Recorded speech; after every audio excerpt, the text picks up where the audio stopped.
I remember seeing this comment on one of my videos. I can't find it right now, so I'll just paraphrase. It says, I'm a trans person in America. Every day is a battle to me. I just don't have the bandwidth to care about Ukraine. Well, I totally understand. But the first thing I want to mention is that a Russian victory in Ukraine will have a crushing effect on LGBT rights globally. That's one of their selling points. The American conservatives are crazy about Russia for many reasons, but their top obsession has always been Russia's anti-LGBT legislation. If you don't believe me, just stop someone with a MAGA hat and ask them. They want Russia to serve as a role model of the United States so they can bully the LGBT people even more than they already are. This is a small world we got, guys. If you care about social progress as much as I do, you don't want a medieval incel patriarch like Putin to declare victory over the civilized world. Okay, but that's not even the most important reason you should care about foreign policy. If America one day becomes a hardcore dictatorship, it will not result from Trump's domestic policy. What he does at home will make you suffer, sure, but the real catalyst of a full institutional breakdown will be his foreign policy. That's the real time bomb a lot of you are sleeping on. Ask yourself this: what does Trump need in order to stay in power past 2028? He will either need emergency martial law to lock up oppositions or cancel elections. If that's too hard, at least he needs some constitutional amendment to remove the term limit. And if that's still too hard, he will at least ask the Supreme Court to reinterpret the term limit. All these will be extraordinary measures, and Trump won't be able to get these extraordinary measures without some huge seismic events. There's just no domestic event big enough for him to achieve that. Like what? Another stimulus check? I don't think that's enough to give him another term. Or deport 12 million people? No, that won't work either. That will probably crush the economy. But other than that, no. Or maybe for some mysterious reason, he just decides to make a U-turn and sit down and just do a good job. Well, even if that happens, it still won't be enough. It won't give him enough political capital to remove the term limit. There were plenty of presidents that did a good job. So what kind of events can give him such a godly status and give the military and the militant groups enough adrenaline to help him? He needs to expand the US territory. That's a playbook old as time. You probably can't think of many recent examples because after World War II, territorial expansions became very hard. But at least there's one obvious example that everyone knows. So Putin removed his term limit a few years after annexing Crimea and right before the full-scale invasion. If there's anyone Donald wants to learn from, it has to be Vlad, right? Also think about why Hitler invaded the countries that he did. Well, he already had the coup before the war. But the war was still needed to consolidate the coup. If he just made all those crazy-ass speeches without doing shit, his god status would fade. He needed those seismic events to justify his unlimited power. And Napoleon too. How did he end the French First Republic and made himself an emperor? Well, by building a name through military conquests. I don't think Trump learns history, but he does have a bunch of minions supplying him with this kind of stories. So he has a rough idea what to do. It's all about staying longer in office. If one day China starts to invade Taiwan, it will be for exactly the same reason. Territorial expansion is the oldest power trick for dictators. Doing something domestically at that scale would be way riskier for a dictator. Let's say if Trump triggers some kind of domestic economic shock, even if it benefits some groups, at least half of the population will be on the losing side and will be angry. There's just no economic tool that can benefit everyone all of a sudden. It doesn't exist. So if you create a shock the political consequence will not be pretty. However, if he can somehow achieve something big internationally, like conquering more territories, using the other countries as the sacrificial lamb, the domestic audience may not mind that much. Normal Americans may not feel enough pain to rebel, but at the same time, the nationalist knuckleheads will be excited enough to help him remove the term limit. That will be Donald's most likely shortcut to permanent power. Maybe you're thinking, well, I want more territories too.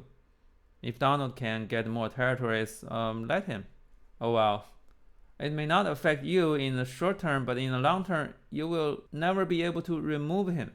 He could very well change the country name to the Trump Empire of America, and half of the country will cheer him on. What are you gonna do?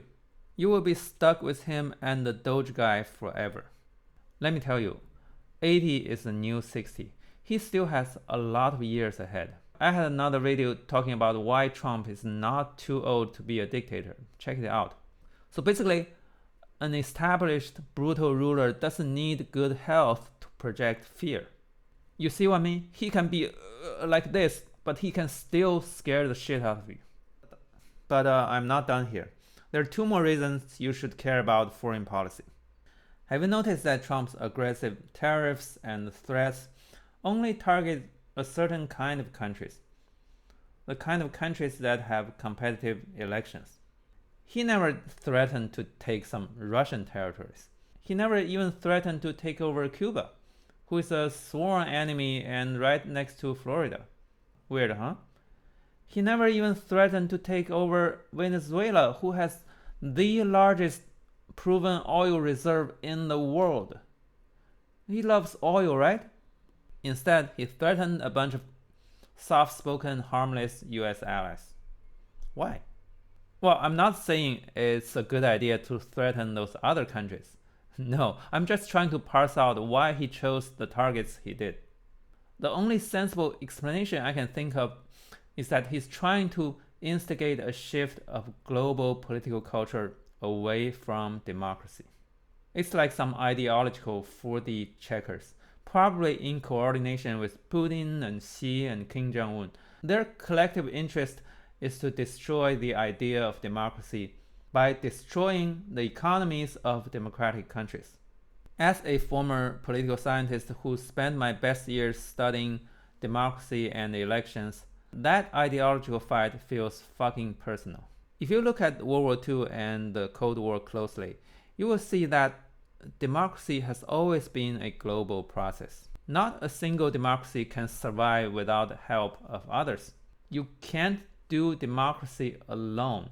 Maybe Fox News is right to call people like me globalists, because really you can't be pro-democracy without also being pro-globalization. Democracies are not good at being alone, especially when there's a conflict. They're not good at 1v1 because they're too transparent. They have debates. They're constrained by their parliaments and courts and whatever. But you know what democracies are good at? They're good at forming alliances and good at keeping commitment to each other. They're like the protagonists in every movie. They don't win with muscle, they win with help. That means destroying the global democratic alliance is equivalent to destroying democracy.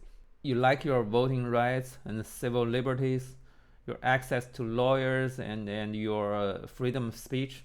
You have to stop Donald and Elon from breaking up that global alliance. And the fourth reason you have to care about foreign policy.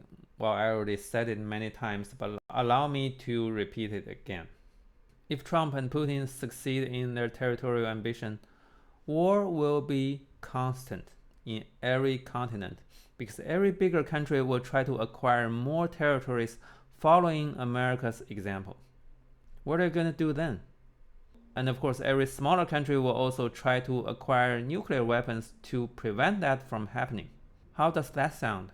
I can even go out on a limb and say that on a macro level, the post-World War II territorial norm is even more important than American democracy. Of course, these two things depend on each other. But if I had to choose one, losing that norm is way scarier. World War II would have been fought for nothing, except for pausing the conflict for 80 years. Well, I would still appreciate the pause, but still, whatever American dream you have right now would just become a temporary vacation from the perpetual mass conflict. So yeah, no matter which disgruntled group you belong to, women, minorities, immigrants, LGBT, people with disabilities, or maybe just people with common sense who don't want to hang out with anti-vaxxers, it doesn't matter what your most salient identity is or what policy area you prioritize. You all need to watch out for Trump's foreign policy. That's like our common denominator. Trump's pro-expansion, pro-Putin foreign policy will not just damage one group, it will fuck over everyone. If you have some extra free time, please search up some college syllabi on international relations or comparative politics, and pick a few pieces from their reading lists. Those authors have been studying other countries their whole lives. Give them a try and don't let the podcasters to dominate your information source. Anyway, catch me on YouTube, Substack, and Blue Sky in case TikTok is gone. See ya.